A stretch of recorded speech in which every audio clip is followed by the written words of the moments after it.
পড়ছিলাম তাজমহল দ্বিতীয় খণ্ড, কলমে প্রিমা ফারনাজ চৌধুরী, পর্ব সংখ্যা ৭। তাজউদ্দিন সিদ্দিকীর পরিকল্পনা ছিল একটা মেজবান আয়োজনের, কিন্তু শেষ পর্যন্ত সেটা হয়ে ওঠেনি।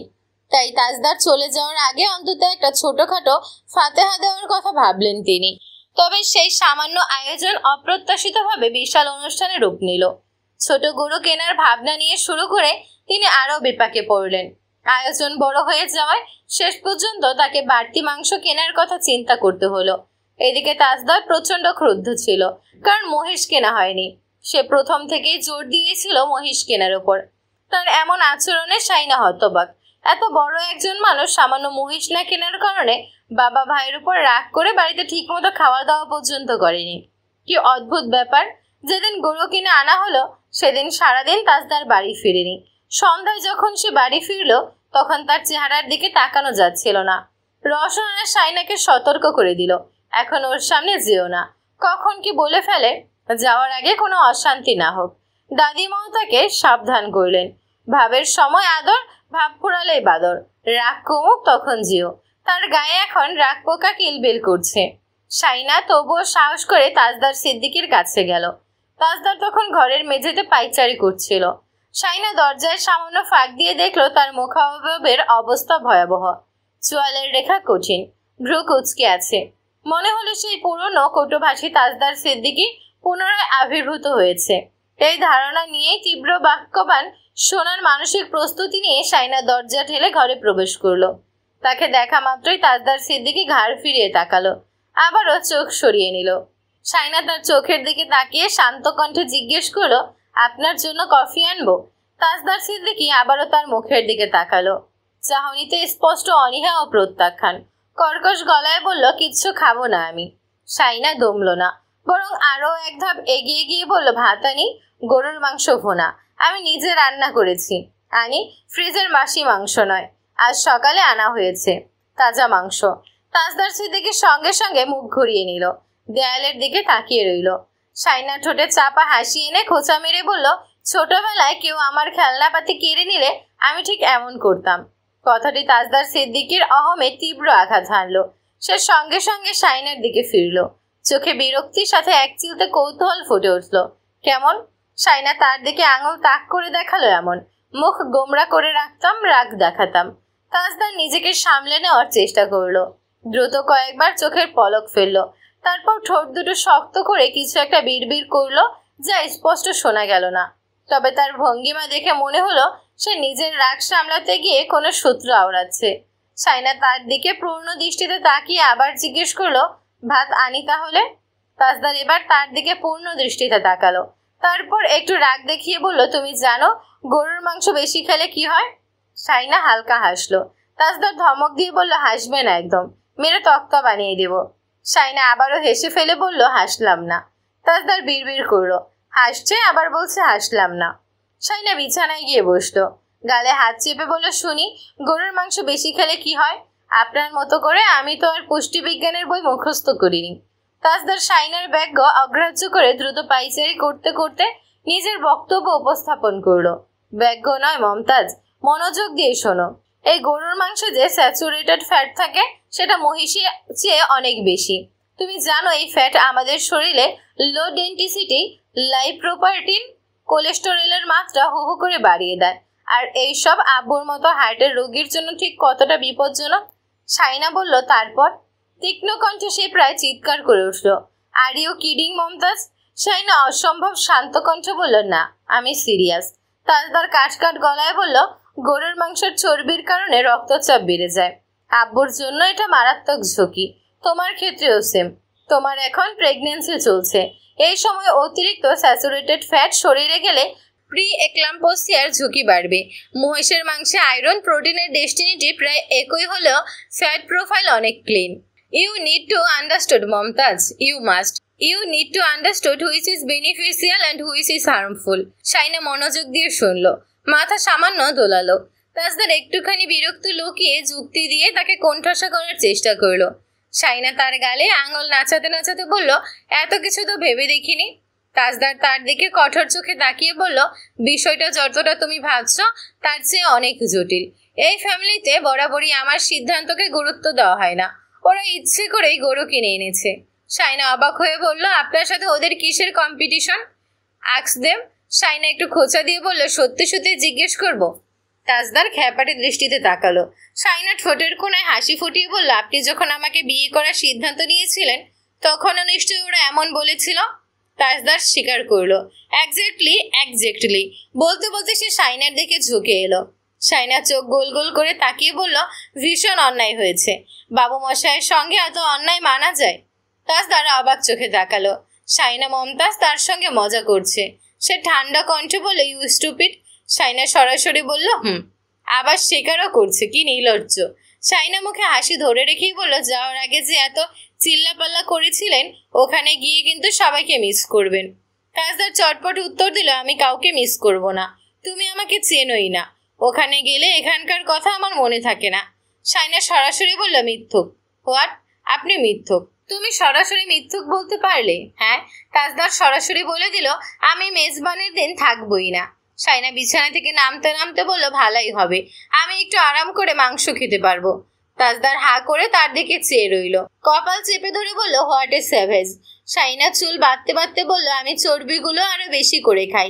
ভাসুর কর্তাকে বলবো বেশি করে চর্বি দিয়ে ভাত এনে দিতে, পেট ভরে খাবো। আহা আহা। তাজদার চেয়ারে বসে রইল পিঠ করে। বলল, ওই দিন আমি মেজবানে থাকবো না, এই ঘরে বসে থাকবো তোমাকে নিয়ে। কথাটা শুনে শাইনা হাসতে লাগলো। তাজদার ঘাড় ফিরিয়ে তাকালো তাকে হাসতে দেখে। শাইনা হাসি চাপা দিতে গিয়ে আরো বেশি করে হাসতে লাগলো। মেজবানে অনেক মানুষ হয়েছে। শাইনার মামা বাড়ি, তার বোনদের শ্বশুর বাড়ি পর্যন্ত দাওয়াত করা হয়েছে। এসব লিস্ট তাজদার সিদ্দিকী ধরিয়ে দিয়েছে। তার শ্বশুর বাড়ির কতজনকে দাওয়াত করা হবে সেটা সে ঠিক করেছে। শাইনার মনে হয়েছিল ইচ্ছে করেই লিস্টটা বাড়িয়েছে। এত বদলোক সে জীবনে দেখেনি। তাজউদ্দিন সিদ্দিকী কিছু বলতে চাইলে রায়হান তৈয়বউদ্দিন সিদ্দিকী থামিয়ে দিলেন। ওর যেমন ইচ্ছে তেমন করুক। এভাবে ওইভাবে লোকজন বেড়ে গিয়েছে। তাজদারের মতে মানুষ তাদের বাড়িতে রোজ খেতে আসবে না, একদিনই আসবে, তাই আয়োজনও তেমন হওয়া চাই। তার কথার পিঠে আর কেউ কথা বলেনি। সবাই চাইছে যাওয়ার আগে কোনো ঝামেলা না হোক। এতদিন সবকিছু বেশ ভালোভাবেই চলছিল, কিন্তু মেজবানের বিষয়টি উঠে আসার পর তাজদার সিদ্দিকীর সঙ্গে সকলের সরাসরি কথা বলা বন্ধ হয়ে গেছে। খোলামেলা আলাপচারিতা আর নেই। সবাই এখন তাজদারের আড়ালে কথা বলছে। শাইনা কিছু করতেও পারছে না, সইতেও পারছে না। মেজবানের দিন শাইনা একটা ঢিলে ঢালা সালোয়ার কামিজ পরে হালকা সেজে গুজে বাড়ির পেছন দিয়ে তাদের বাড়ি গেল।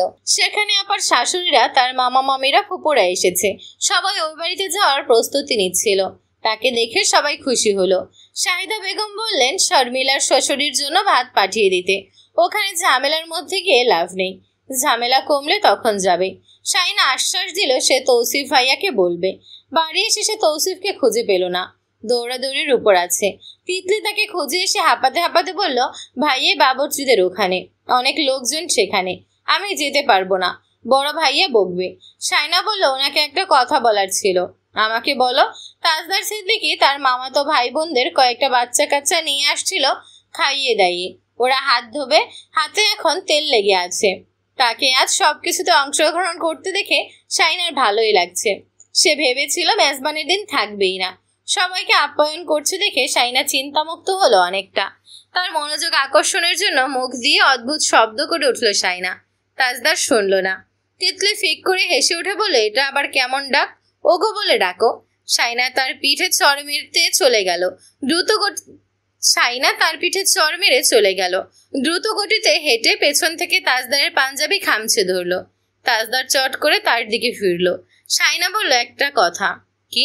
তাজদার মাথাটা অনেকটা শাইনার দিকে হেলে দিল। শাইনা তার কানের কাছে বলল, আপনার শাশুড়িদের জন্য ওখানে ভাত পাঠিয়ে দিলে ভালো হবে। ওকে। আরেকটা কথা। কি? তাজদার কান শাইনার আরো কাছে নিয়ে গেল। শাইনার নাকে তার কানের টোকা লাগলো। শাইনা বলল, আপনি দুলাভাইদের সাথে খেতে বসবেন। আর কিছু? বাড়িতে গিয়ে একবার সবার সাথে দেখা করে আসবেন। এখানে এসে আপনাকে কেউ পায়নি। আর আপনাকে পাঞ্জাবিতে মমতাজের বড় লাগছে। বলেই শাইনা সরে গেল। তাজদার তার যাওয়ার পথে চেয়ে বলল, হ্যালো। শাইনা ঘাড় ফিরিয়ে তাকালো। তাজদার তার উঁচু হওয়া পেটের দিকে আঙুল তাক করে বলল, উনি কিছু খেয়েছেন? ওনার মম কিছু খায়নি। সাবাস, কি চমৎকার স্বীকারোক্তি। মাথা বাড়ির কেউ খায়নি, সবার আগে আমি খেয়ে নেব, মাথা খারাপ আমার। তাজদার দাঁতে দাঁত চিবিয়ে বলল, বোকাচণ্ডী। বুঝলাম। তিতলি দরজা ঠেলে ঘরে ঢোকা মাত্রই দেখলো সাইনা বিছানায় বসে ধীরে ধীরে কাঁদছে। তিতলির চোখ বড় বড় করে তাকিয়ে বলল, এই রে, কাজ সেরেছে। সাইনা চোখের ইশারায় বলল, তোমার ভাইয়া মুখ ধুচ্ছে। তিতলি জিভে কামড় দিল। তার পিছু পিছু তৌসিফ ঢুকে এলো ঘরে। তিতলি বলল, দেখেছ, বড় হলে এমনই হওয়া উচিত, সবার আগে বউকে এনে খাওয়াচ্ছে। ভাই আমার বিয়ে হয় না কেন? তৌসিফ তার ঘাড় ধরে বাইরে ঠেলে বের করে দিয়ে বলল, মেজো ভাই আছে গাধি। তিতলি আবারও বলল, ভাই আমাকে বিয়ে দাও না কেন? আমার এইসব দেখে মন মানে না। লাথি খাবি? পেট খালি, আগে ভাত খাই, তারপর পেট খালি থাকলে দেখা যাবে। তৌসিফ হতাশ হয়ে সাইনার দিকে তাকিয়ে বলল, বের হলে ভাইকে বলো নিচে ডাকছে। সাইনা মাথা নেড়ে বলল, ওকে। রান্না ভালো হয়েছে না? বড় ডেকচি এখন নামানো হয়েছে, সেখান থেকে প্রথম মাংস তোমার পাতে এসেছে। আমি ভাবলাম অন্য কারো জন্য, এখন দেখি বউয়ের জন্য নিয়ে এসেছে। বলতে বলতে তৌসিফ হেসে ফেলল। সাইনা লজ্জা পেল। তিতলি তৌসিফের পেছন থেকে বলল, বলছিলাম কি, একটা মাংস দেওয়া যাবে? সাইনা বলল, নিয়ে যাও। তৌসিফ তাকে টেনে হিস্ট্রি নিয়ে যেতে যেতে সাইনাকে বলল, তুমি খাও, বেয়াদবটাকে সাইজ করে আসি। তিতলি আর না পেরে নিচে বসে পড়ল। বলল, যাব না। তৌসিফ হাত ধরে টানতে টানতে বলল, চল এখান থেকে। তিতলি বসে রইল নিচে। তৌসিফ তাকে টানতে টানতেই নিয়ে গেল। তাজদার মুখ হাত ধুয়ে ঘামে পাঞ্জাবিটা পাল্টে ফেলল। তারপর শার্ট পরতে পরতে সাইনার দিকে তাকালো। আনমনা হয়ে একটা হাড্ডি চিবিয়ে যাচ্ছে সে।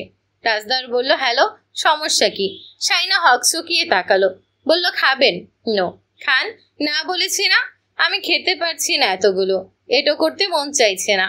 তাজদার কিছু বলছে না দেখে সাইনা বলল, আমি ঘাটাঘাটি করিনি এই পাশের গুলো, আমার হাত ময়লা না, আমি ছোটবেলার মতো নেই এখন। তাজদার চট করে তার দিকে ফিরল। কথাটা নিজের বোধগম্য হতে সাইনা দ্রুত চোখ সরিয়ে নিল। কিছুক্ষণ পর তাকাতেই দেখলো তাজদার সিদ্দিকে এখনো চেয়ে আছে ক্ষোভের দৃষ্টিতে। কি বললে? খেতে বলেছি। তাজদার তার সামনে এসে বসলো ধপ করে। সাইনা আরেকটু কাছে ঘেসে বসে লোকমা বাড়িয়ে দিল। তাজদার লোকমার দিকে তাকিয়ে বলল, দিস ইজ টপ সিক্রেট, ওকে? ওকে। সাইনা কথা দিতেই সে লোকমাটা মুখে নিল। 4 লোকমা মুখে নিল, তারপর গ্লাস টেনে পানি খেতে টিস্যু দিয়ে মুখ মুছতে মুছতে বেরিয়ে গেল। কিছুক্ষণ পর সবাই তাকে খুঁজছে। সাইনার দুলাভাই আনিস, রায়হান, তৌসিফ, আশরাফ সবাই, কিন্তু কেউ খুঁজে পেল না। তাজউদ্দিন সিদ্দিকী বলল, ও আসবে না, খাবে না গরুর মাংসের ভাত। খাবে না যখন বলেছে তখন খাবে না। কেউ আর ফোন দিও না। তাসনোভার শোরুমে কাজ করা ছেলে এমপ্লয়িরাও এসেছে। তাসনোভা তাদের আপ্যায়ন করছে, হাসাহাসি করছে। মেজবানি যে ডাল রান্না হয়, ছেলেরা ডাল, মাংস আর লাউ দিয়ে সেই ডালটা সবার বেশ পছন্দ হয়েছে। ওটা শেষ হতেই তাসনোভা বাটিটা নিয়ে বাবুর্চির কাছে ছুটল। আনিস তাজদারকে ফোন করতে করতে ক্লান্ত। শেষমেশ তৌসিফকে বলল, আসবে না ও, এখন কল ঢুকছেই না। এটা বড় আব্বুর মিটমাট করে নেওয়া উচিত ছিল ওর সাথে। আশরাফ বলল, সবাইকে খাইয়ে দাইয়ে নিজে না খেয়ে বেরিয়ে গিয়েছে, এটা কেমন দেখায়? ওকে রেখে সবাই কিভাবে খেতে বসবে? ফোন দিতে থাক, রিসিভ করবে। বাড়িতে সবাই তাকে বকে যাচ্ছে। রওশনারা বলল, প্রত্যেকবার ছেলেটা একটা না একটা ঝামেলা করবে, সবার সাথে বসে খেলে কি হতো? জোহরা বেগম বললেন, ওর বউয়ের ওকে বোঝানো উচিত না? ও বোঝাবে কেন? বর বউ দুজনেই তো এমন। শব্দ শেষে পড়ল সাইনার ঘাড়ে। সে চুপ করে শুনল সবার কথা। লোকটা ইচ্ছে করেই এমন করে, মাঝখানে সে ফেসে যায়। তাজদার অনেকক্ষণ পর ফোন রিসিভ করেছে। এত কোলাহলের মধ্যে তার কথা শোনা যাচ্ছিল না, তাই আনিস ফোন কানে চেপে ধরে সরে যাচ্ছিল সেখান থেকে। ঠিক তখনই তাসনোভা বাটি ভর্তি ডাল নিয়ে টেবিলের দিকে ফিরে যাচ্ছিল ধীরে ধীরে। হঠাৎ আনিসের হাতের সঙ্গে তার ধাক্কা লেগে গেল, আর ডালের অর্ধেক অংশ ছিটকে আনিসের শার্টে পড়ল। আনিস চমকে উঠল। ফোন কানে চেপে ধরে শার্টের দিকে তাকালো সে অবাক হয়ে। তাসনোভাও স্তব্ধ, কিছু বলার চেষ্টা করেও মুখ খুলতে পারল না সে। রায়হান বলল, এত ভিড়ের মধ্যে কেউ ডালের বাটি নিয়ে যায়? কাউকে বলতে? কি করলে এটা? ওর শার্টটা নষ্ট হয়ে গেল। তাসনোভা মৃদু স্বরে বলল, নট সরি। নট শব্দটা আসতে বললেও সরিটা বেশ জোরেই বলল। আনিস কিছু না বলে দ্রুত সেখান থেকে সরে গেল। তাসনোভা দাঁত কিরমির করতে করতে নিজের ঘরে চলে গেল। তার ড্রেসেও ঝোল ছিটকে এসে পড়েছে। শোধ নিতে পেরেছে বলে তার আনন্দ হচ্ছে, আবার বড় ভাইয়া থাকায় সরি বলতে হয়েছে দেখে রাগও হচ্ছে। যদিও নট সরি বলেছে, কিন্তু নট শব্দটা আনিস ভাই ছাড়া কেউ শুনতে পায়নি, তাই তার প্রতিশোধ ফুলফিল হয়নি। আর আনিস ভাই এত ভাব নিয়ে হাঁটেন কেন? নিজেকে উত্তম কুমার মনে করেন নাকি? দেখলেই গা জ্বলে যায় তার।